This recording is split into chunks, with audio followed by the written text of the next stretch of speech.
All right, man, real quick, we're going to be checking out IGN final preview of Crimson Desert, and I also got a couple other videos that I had summarized, and we're going to talk more about because we had some content creators that played 6 hours of it. So I'm going to just go through the summary to see what they say about the game. But we shall see if the hype is real. And I now, think so. At this point, a bloody battle is unfolds between the Greymanes, it's hype. who fight to uphold his will, and the Black Bear forces that seek to set it aflame.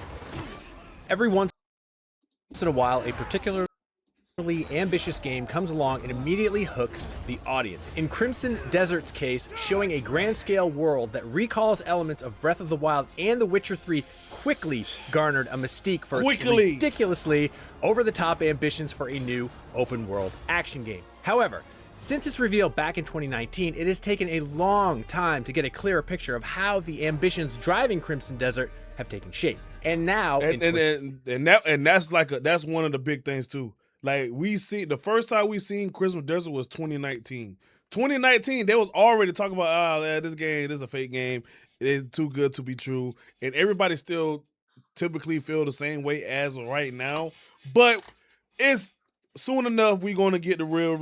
Soon enough we're going to get the truth, man. And 2026, it's garnered some healthy skepticism, leading many to feel it might be one of those games that's just too good to be true. Just ordinary folk who are paying the price.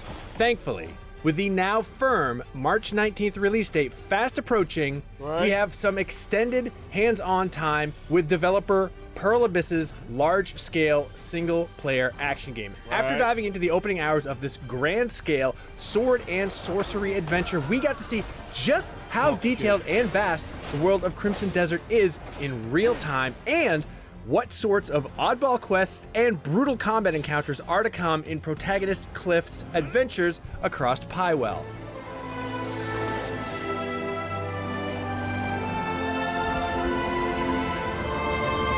Tell me something good. Crimson Desert focuses on the story of wandering warrior Cliff, a member of the Greymane faction that seeks to keep the continent of Pywell safe during harsh times. But after a ruthless warlord decimates much of his crew, Cliff himself is seemingly killed in battle.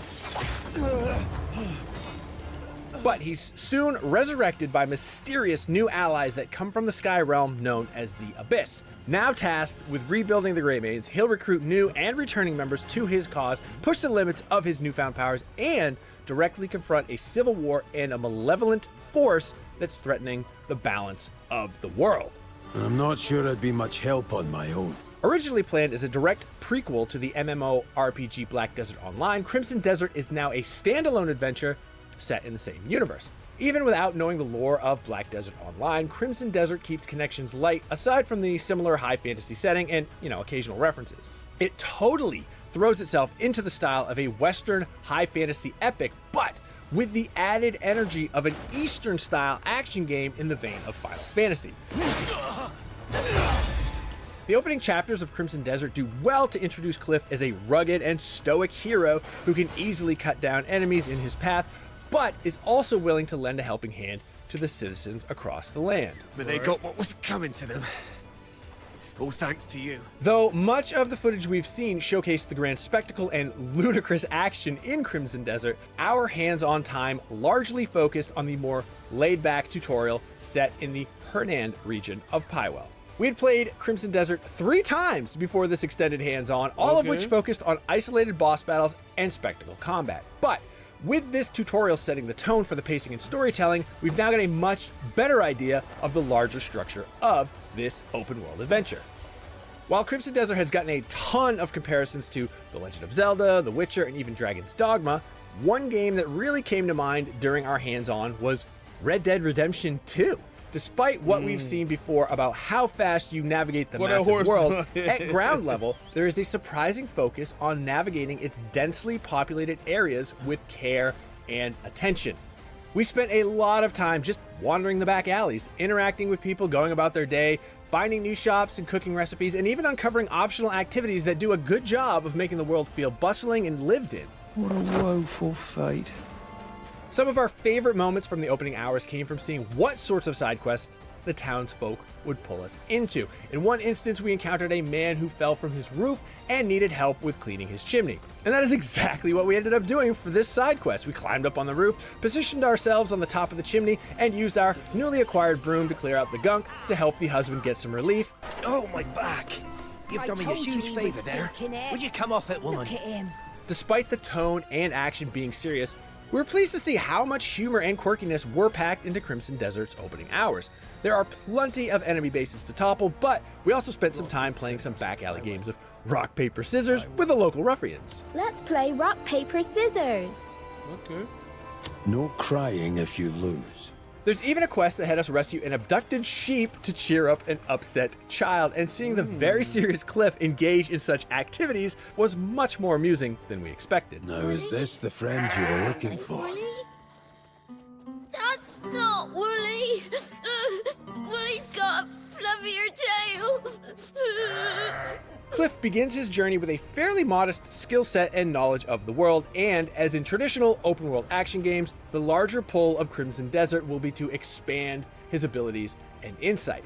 When you pick up quest information, recipes, and even bounty notices for roaming targets, Cliff will expand his knowledge and fill out his records of all the wildlife, characters, and important events of the world. We were impressed to see how much was packed into this comparatively modest section of the massive game world. Seriously, just looking at the map had us taken aback by how large Pywell was. It was interesting to take in Crimson Desert's pacing, and its deliberately detailed approach to navigating and interacting with the world initially took some time to get used to. Even as a tutorial, we were kind of surprised to see how much time is spent on getting players to really take in the many features and opportunities to find.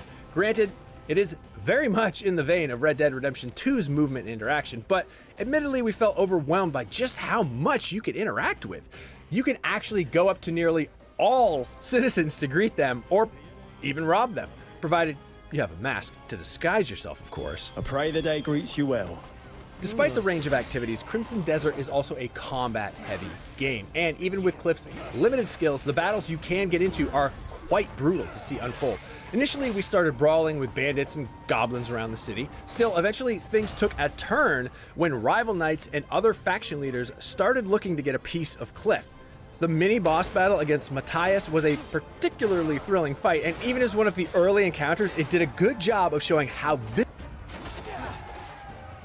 Eventually, Cliff will make trips to the mythical Abyss realm, where we navigated a series of floating ruins far in the sky. Stepping into these visually stunning environments was one of the best moments from our hands-on time, and it also gave us a jaw-dropping view of the world's vast landscape. These are also segments that introduce the new Abyss powers in some puzzle platforming challenges. These magic powers elevate Cliff's combat and traversal skills to use his force-style powers to manipulate objects and use a force jump ability to propel him off the ground.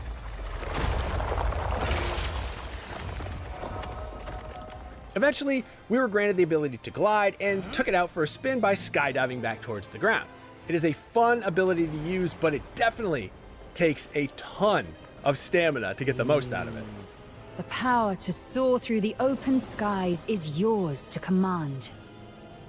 Throughout the game, Cliff will acquire Abyss Catalysts, which will serve as skill points to upgrade stats and unlock new abilities. These upgrades include improved jumping and more combat skills, such as a suplex and more advanced sword strikes. In addition to exploring towns and the surrounding wilderness, we also get to see the early goings-on of the Greymane faction system, which focuses on building up a crew, sending them on missions, and gaining new resources. Though we weren't able to see it evolve much, it was impressive to see that it's actually a full-fledged management system that will continue to grow as you explore the world. Okay. We really enjoyed the flow and action in Crimson Desert, and completing the tutorial was a solid onboarding to the larger adventure ahead. Based on our previous hands-on time, Crimson Desert currently feels much more intuitive and less complicated with its controls. Still, it had the recurring issue of being too complicated for its own good, with its systems trying to cram actions and features into a fairly limited set of submenus and combinations. For instance, you'll often have to manually equip key items and gear to activate some prompts, which can feel cumbersome. This all ties back into the attempts to make players feel like they're having a more tangible connection to the world, but it can often feel too overcomplicated for its own good. Along with the opening chapters, we also got a chance to get another look at the mid-game of Crimson Desert, which saw a powered-up Cliff take on new enemies and a more powerful boss that matches up to his souped-up skills.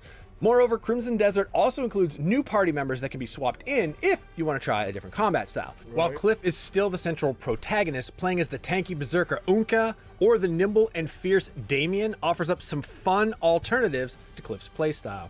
It does well to showcase the variety within Crimson Desert and how the game will ramp up with more zany encounters that blur the lines between a high fantasy adventure and steampunk fantasy.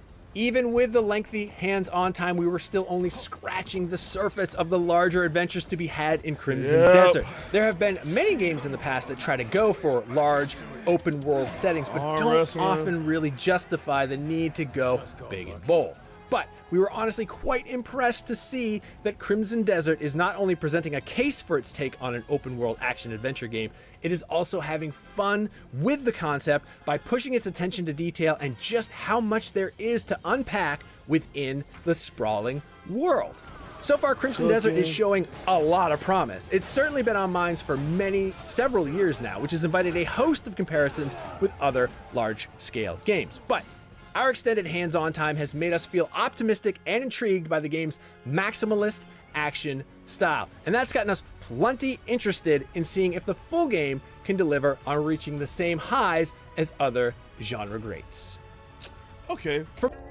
They didn't do bad at all with this. They actually kind of went through a little bit of everything possibly that I wanted to know. So I'm just gonna give my take on it. The game looks really fun. It looks fun. Definitely looks like it's going to be 100+ hours of just so much to do in the world, side missions, side quests, or however the case may be. And then you got the little missions and to have your clan to go on and all that. That look interesting to do. You got the skill tree. You got the other 2 characters that you can play with. This game has a lot. Oh man, this game has a lot, and I am very prepared to play this game, man. My only concern would be is like how different is all the side missions is, cause like I don't want it to be like a whole bunch of rinse and repeat, just like how you clear the tower, then the next side quest, you clear this tower. So what he has shown is in this, it was like little quirky type of side missions, so it should be fun and funny. So we shall see, bro. The hype is real, guys. We about to have our hands on it just like within weeks, so can't wait, guys. If you get Crimson Desert day one, let me know down below. But other than that, make sure you check out the other videos, and I'll see y'all guys in the next one. Peace.